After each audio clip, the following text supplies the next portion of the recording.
stop sexting someone's grandma? Grandpa. Grandpa. Spicy. It's 2019, man. We all That's exist true. on the spectrum. Yeah, dude. Grandpas exist on the spectrum.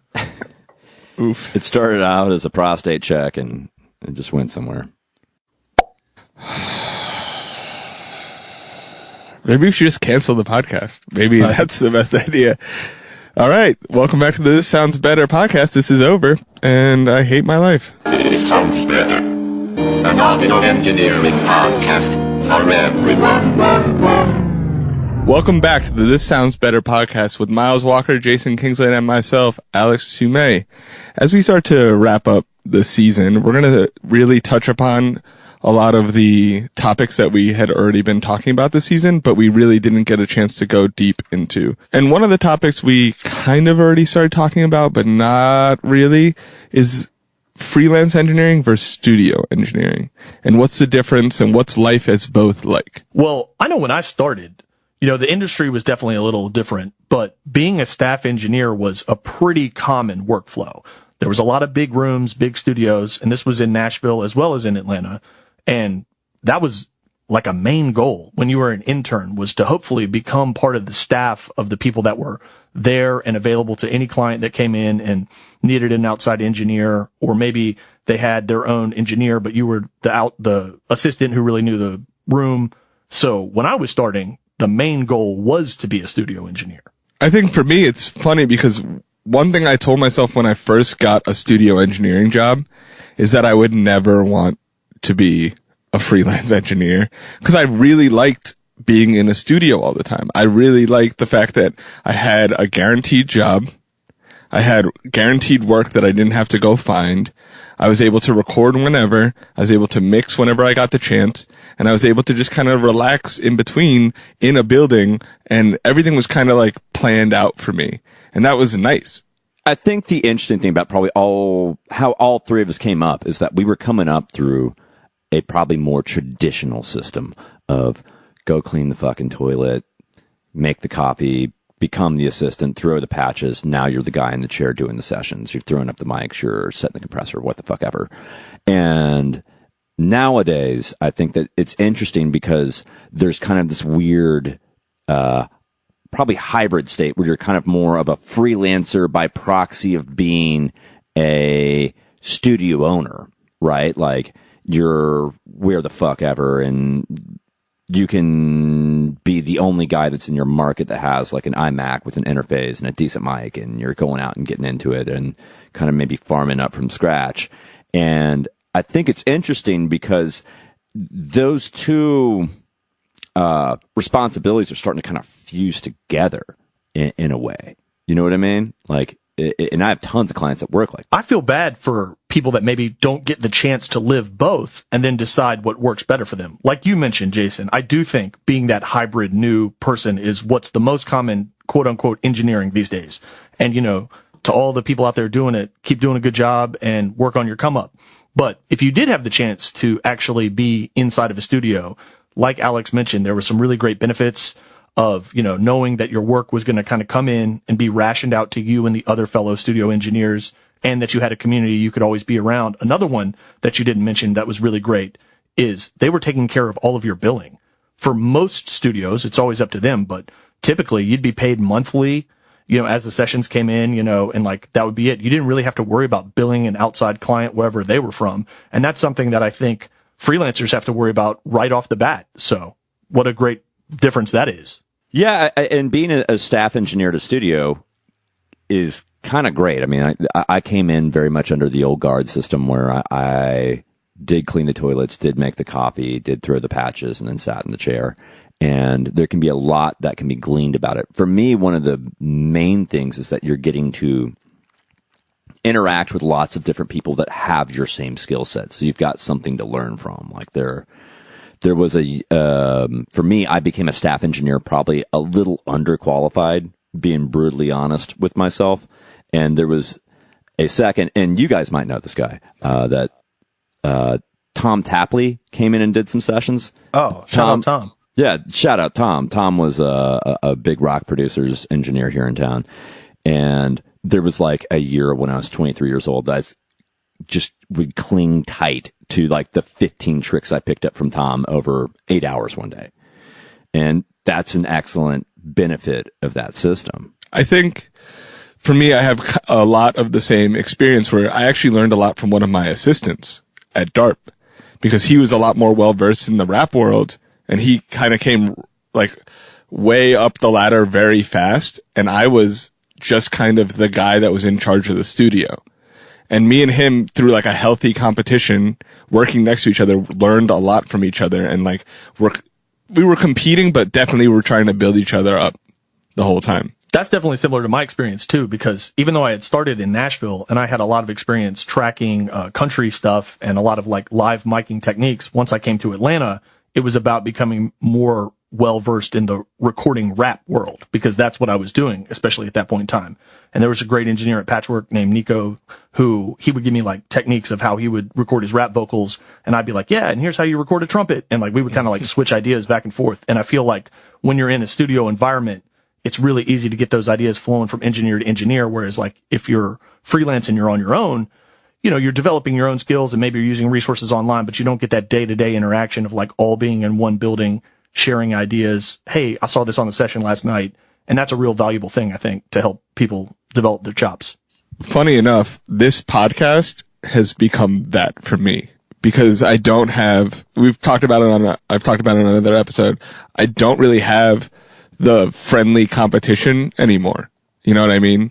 Yeah. Well, all of my competition, we don't really talk, you know, we're not like the people that I'm mixing against or like, you know, up against, I don't really like have conversations with like I used to because they're not in the room. You know what I mean? Sure. So this has become that for me. Like I actually like picked up a few tricks exactly from this podcast that I use. Like I just used the Helios the other day, which I didn't use before. Y'all started talking about. Strong, dog. It's really great. It is really great. You know, and I feel the same way about this. Like I think that's the high side of anything that's related to like the quote traditional system. Is that like, if you can go interact with other audio engineers and not have, you know, you can be competitive, but not have to be threatened by like someone being better than you or whatever, or that they're going to take your clients or whatever the fuck it is, and just be able to interact, you will learn so much more, so much faster. And that's to me, like one of the most dreadful things about being a freelance engineer sometimes is that you're kind of past the phase of your career where you're seeing people who have a different vantage than you day in, day out. Well, that's an interesting perspective, especially when you mentioned about like being worried about someone taking your clients. And as much as nobody wants to admit that, I think all engineers are always a little apprehensive that like, man, if you take a week off, maybe you're going to lose your client to another engineer who happened to be available. And like, I think that is a big difference between studio engineering and freelance engineering. I think that fear really never leaves your body when you're freelance because you're always kind of looking around and seeing who else could be out there. But if day to day you're sitting next to the same guy, there's almost this like understood thing in the studio. Like, hey man, I'm taking a week off. You're not going to take my client from me, are you? And you know, that's not necessarily true, but I think you get that kind of camaraderie being in the same room sometimes. And I think even if they do, you know, there's going to be the trade-off. You know what I mean? That's like maybe you'll take my client this week, but next week I'm going to take yours. And like, it's okay because there's always going to be an empty room that needs an engineer. That's and right. You get a lot more practice. Like one thing that I loved about tracking at DARP is there were 4 rooms. And even if I wasn't tracking in A, cause maybe like Tip was tracking with Elliot in A, or like Joe Fitz was with B.O.B. in B, I still got the C room with Metro back in the day. You know what I mean? Or like whatever it was, I was still in a room working on something, and I was always working with different people. So maybe in one day I might track 8 artists. Well, and I think that you're mentioning one thing that's also like another real perk of being in a studio is you're learning how to maximize that one specific space. You're going to the same place every day. And so you get to really learn like the upsides and the downsides of how the gear is, how the room is, what the monitors are like, what the monitors aren't going to give you, how it translates, all that kind of bullshit. And that you also are probably working with people who know that system at least as well as you. And that, like, let's say you do get sick one day. as opposed to like trying to like, like if I get sick right now as a freelancer, I kind of just got to tell people sorry, where if you're at a studio, you can always call somebody like, yo, can you just come like cover for me? Can you help these people through their session? Like this is last minute, some crazy shit came up. And I feel like it does really help you have a more normal experience sometimes, albeit you are completely on other people's schedules as a studio engineer. You are some total slave to that place. And like, if that means you're there 14 hours a day, every day, it's what it is. And that can be the benefit of the freelancer. On the other side of the coin, we just laid out all these great things about being on the studio, but, being in complete control over your schedule. If you're chilling, you're not billing, but at the same time, you're really able to set up the rest of your life or maybe block off special time for a specific project. If you have a client that you really like, hey, I know he's going to be working next week, so I'm going to go ahead and lock that down and be available for him, where a studio guy might just have to take what's available and then they miss out on a project they really wanted just because it was their day in the chair. And they're like, oh man, I didn't get the one I really was excited about. So, there can definitely be some benefits of having a little bit more control over your schedule as a freelancer. When did you guys switch? Like, what made you realize it was time to not be a studio engineer anymore? Necessity. It was really easy for me. The studio I worked at went out of business, and the owner owed me a lot of money because I was working in crazy people hours, and I basically was able to walk from that studio with the equipment to make my own studio, and I went in business for myself. That's awesome. Yeah, my experience was definitely different because when I left Patchwork, it wasn't because there was any problems or anything like that. Stuff was great, and I was still doing a lot of staff work, either with Leslie as his assistant or tracking some other stuff. But it was about just trying to expand my network outside of just that one studio. While it is great that you meet so many different people that all come in there, those are the only people you meet. And everybody's city is bigger than just the circle they run in. Whatever circle you're in, there's more people doing different things. And I knew there was other great records coming out of Atlanta in different rooms, and I just wanted the chance to get out there and see them. So that's when I kind of like met other engineers that had come through the studio, and I knew they were freelance. And I was like, yo, so like, how do you work over at Doppler? And how do you also work over at the Blue Room and all this kind of stuff? Like, so how can I get connected with these type of gigs? And, that's how I basically made the decision to branch out and look at some other places too. I had been working on the Rich Gang stuff for like 5 months straight and had no days off. And at one point I just basically was like, all right, guys, I'm taking 2 weeks. It had been almost 2 years of 0 days off.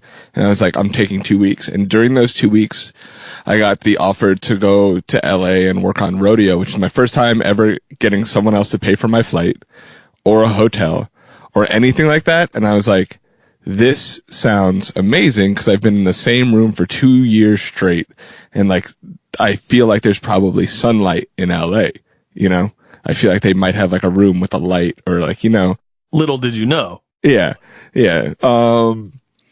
So I just kind of hit the studio. I was like, yeah, I'm not coming back.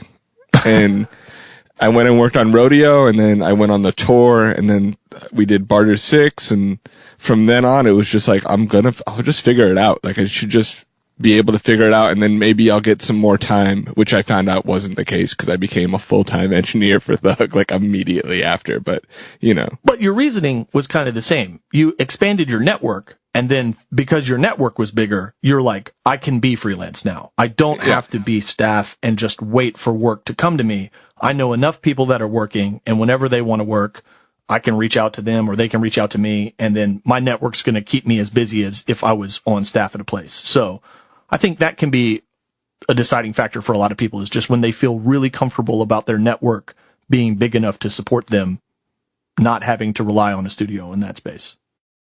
And that's kind of like a security and a freedom issue of when do you feel strong enough to step out on your own 2 feet or, with your other clients or something like that.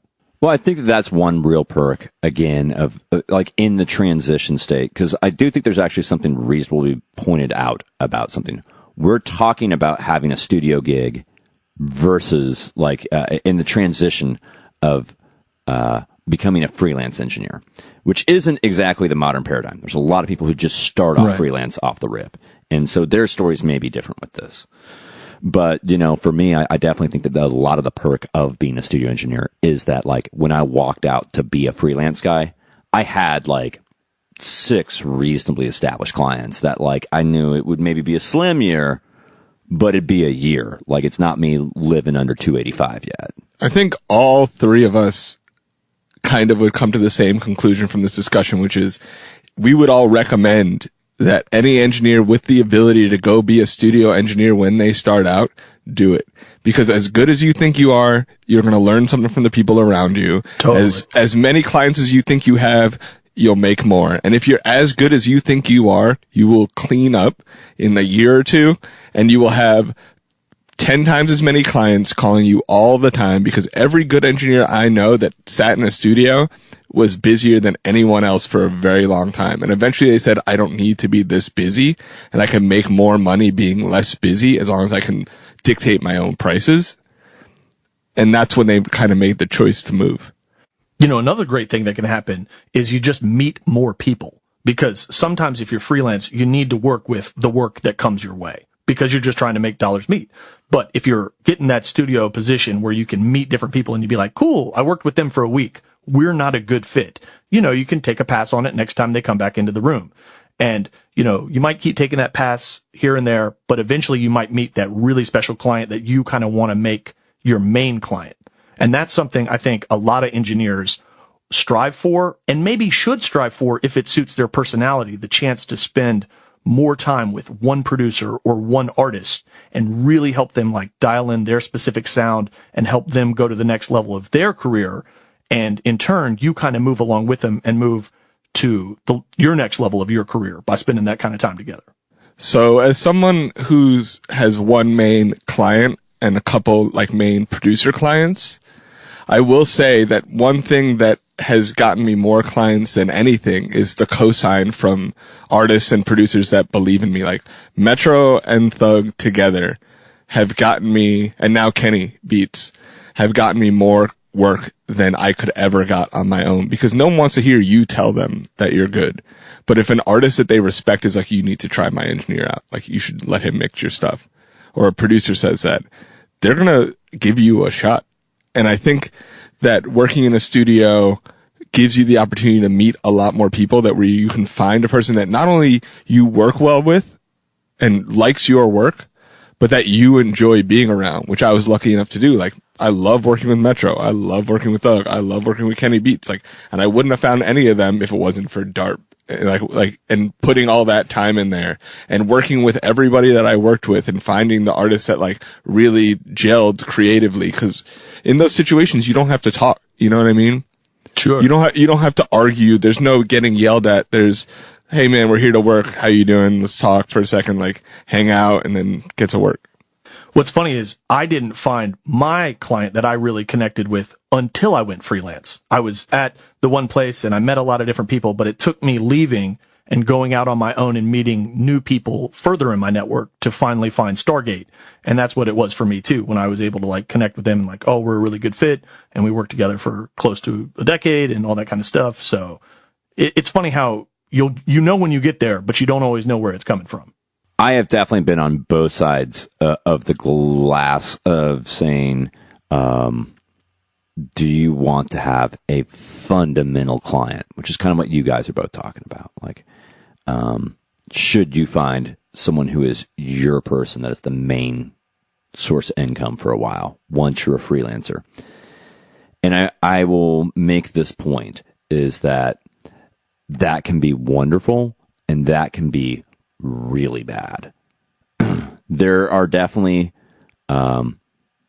people and facilities that I'm aware of that have counted on singular clients, and then some unpredictable event happens and their entire business is in shambles if that client goes away.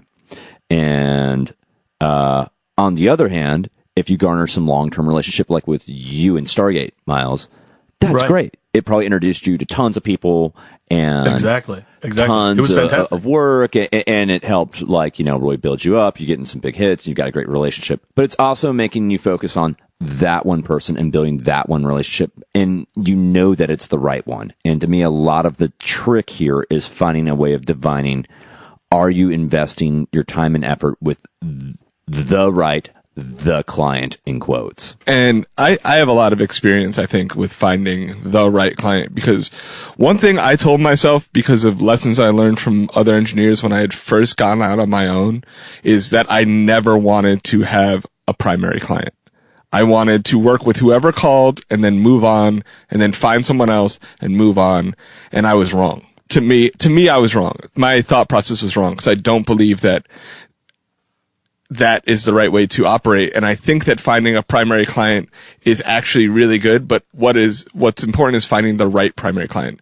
And the way to kind of figure out which one is the right one is, do they want you to be successful, or do they want you to be the best engineer you could be for them? He put me in his stories. He posted me all the time. He told everybody about me. Metro told everybody about me. They talked about me in interviews. They didn't have to do that. You know what I mean? Like Metro talking about me in an interview on BBC One. Like, that probably got me so much work, because all he did was talk about me making the tag. He doesn't have to do that, but he actually wanted me to get more work.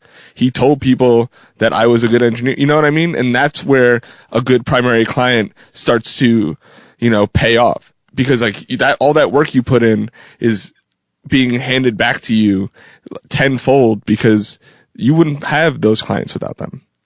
I think the other thing is, it's got to suit your personality as an engineer. You got to be the type of engineer that wants to really invest that kind of time into one person. Some people are just really more stimulated by different things every single day. And the best version of themselves as an engineer might be like, I know I really can't spend more than a month with you, because I'm going to get tired of the day in and day out with you. So if you know that about yourself, I don't think we're saying that you have to find one client to be a great engineer. Quite the opposite. You can have a fantastic career, bouncing around and just hitting them with your greatest hits and then moving on to the next project. But like Alex is saying, and it was also my own experience, if you are able to find one and it suits your personality, there are some different things that can come from that. Which is actually an interesting point, because one thing that we kind of haven't touched on is, it's okay to stay as a studio engineer forever. I know a lot of studio engineers that are deep in it, and their lives are great because they have guaranteed work, their prices go up every year, and they have a group of artists that come to the studio and ask for them now.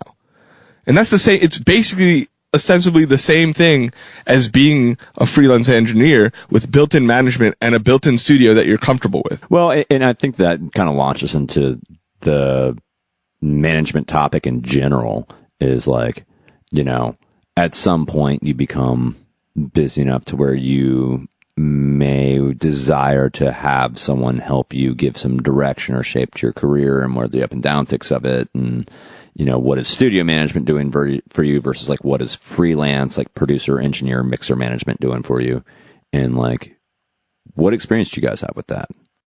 I think my experience was based, just like we talked about, on how I transitioned into being freelance. Having worked staff at Patchwork for a long time, the management aspect was pretty much built in. So I never had to do my own billing. I didn't have to worry about money coming in. It came every month when, the sessions were paid up and all that kind of stuff. So once you started chasing it and you started doing some invoicing, and you're like, man, this is pretty hard, especially if you cast a wide net and you're working with a lot of different people, maybe a lot of different labels and stuff like that. You realize you could spend equal parts doing invoicing, doing follow-up emails, and engineering, and you're like, maybe this makes sense to have somebody else help out on the administrative side of things. I've been in I think all three of us have had all the situations: being managed by a studio, being independent, and having a manager or a business manager. And I think that all four of those options are 100% viable, right? It again depends on the type of person you are. If you're a go-getter who doesn't mind tedious work, don't get a manager. Follow up. And again, if you're a respectful, objective person, because when I was billing for myself and people weren't paying, I did not handle that well. I know I started talking crazy to people, and like, that's not okay. So I got a manager. Yeah, that's one of the really great aspects of management is sometimes you just need that shield, something that you put in between you and your client so that you guys can keep working together and being creative. But when it comes to paying that bread, you don't pop off and like ruin the vibe in the studio. I think that with freelance producer management, that can be helpful. And there's always a trade, right? So like, if you're trying to keep the vibe right, that's awesome. And that's going to definitely help. But there is something to be noted about that, is that if you think that's going to save you time in that situation, it's not. Because how that's actually going to likely work is manager emails their manager. They're going to go hash it out. They're just going to turn around and email you right back and be like, is this cool? And you may say yes or no. And then you're going to have to email them back, explain why it's not cool or why it is cool, and how to set that up. So like, for every time you've got someone buffering you, it's not going to save you any time, in my experience at least. So when it comes to saving time, I agree that like maybe a manager doesn't save you time like as a whole, but it does save you stress. You know what I mean? And there's something to be said for that, because stressful time seems a lot longer than just answering an email calmly or being able to unload whatever on your manager and them translating it to the artist. I disagree. Like, frankly, I think that like in a lot of ways, like, if you've got good management, that can be the case. There's a lot of bad managers out there. And I feel like I get a lot of like upstart engineers who want to talk about needing management, wanting management, all this kind of stuff. And I think the overwhelming backplane of that is that managers are going to bring you work. And I think that's a really important truth to get out of the way, is that's not necessarily true. Yeah, I think kind of like talking about, do you want to be a studio engineer or do you want to be a freelance engineer? Do you want management or do you not want management? It also plays into your own personality and what you expect from that manager. I agree with Jason that most everybody thinks a manager brings you work. That's more like an agent, dog. And, you know, we don't have a ton of quote unquote agents for engineers, but why do we not? I mean, like, I'm literally just wondering right now why there's not agents for engineers. And I mean, like, some management companies do pride themselves on bringing outside work, and that's great. But by and large, most managers, I think, in the industry right now are functioning from an administrative and like a logistics standpoint. They're not specializing in that. So you're right. That is something that people who are considering management need to be very mindful if that's what they think they're going to get out that deal. And if you're thinking about getting management and you're like, I don't need someone to bring me clients. I have my clients. You know what I mean? I have trouble with billing. I have trouble with keeping my shit together. I have trouble keeping everything organized. You don't need a manager. You need a business manager. And they take like 5%. And that's what you should go get. See, for me, I needed that. I needed a business manager. But on top of that, I felt like my name wasn't being put in the room a lot. Since I moved to New York, I was meeting a lot of A&Rs. I was meeting a lot of people just in the street, at a party, whatever. Like when I would go to Atlantic and like go pick up a check, whatever it was, when I didn't have a manager, and they would be like, "Oh, nice to meet you. What do you do?" And in my head, I was like, "Aren't you like a rap A&R? Shouldn't you kind of know everything about all that?" But people don't care. Right. You know what I mean? No one cares unless you've worked for their client or worked for like somewhere in connection with them and your name came up in the room out loud. Most people don't know. You know, and so that was kind of the realization for me where I was like, I need to find someone that has the connections to those A&Rs and artists, etc., and other managers that can put my name out there. I just need someone to say my name in a room where no one's saying my name, because I noticed that a lot of my competition had that. They had those connections. They've been in the industry a lot. They were A&Rs and now they're engineers, whatever it may be. They were getting to their name in the room where I wasn't. And I had my niche. I had my Atlanta niche, but I didn't have outside of that. And now I'm starting to kind of get outside of where I was. And I feel like a lot of that has to do with my management. Shout out, Becky. This is kind of the same thing. Like, a good manager goes a long way. And in the same way that there's maybe not a million good engineers, there's not a million good managers. And it's harder because with management, there's no like outward product that you can look at what they've done to know that they did a good or bad job. You just kind of got to get in the mix and see if it works for you. And so to me, the main thing that you've got to stop and consider is, what are you trying to do? What are you trying to get someone to do? If your goal is to find work with management, I would proffer an alternative to a lot of people. If you're at the point that you are like where Alex is at and you want to get your names into rooms, find unique people who you will be their primary client, but they're already in a management position. Like, find an artist manager you like, find an A&R that you like, find someone that is correlated to it, and then move them into being your manager. With Becky, she's at Red Light, which is a big management company for a lot of artists, which helped her have the connections that I needed to meet and be in the rooms and be in the conversations that I wasn't going to be in. And that's kind of exactly what you're saying, is like, you should find someone that has the connections that doesn't really manage engineers full time. You know what I mean? That there's somebody else involved, that they're like an A&R or a manager for a producer, let's say. And then they manage or you. artist. And then there's, or an artist. And then there's that kind of, I hate to use the word, but synergy, where it just kind of, you're the default client now. Right, exactly. Because like that's one thing I've definitely found with some of like the producer farm style or like engineer farms or mixer farm style management groups. And if anyone doesn't know about this, there's definitely like groups, no names being named, because there are some really great ones of these, but there's also an inevitability that this situation happens. There's 30 mixers on the roster, and then like a client walks through the door and they ask for you.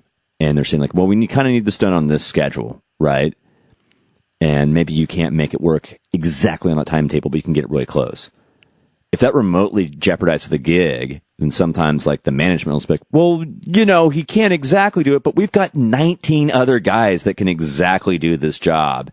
And you should talk to any of these 19 folks.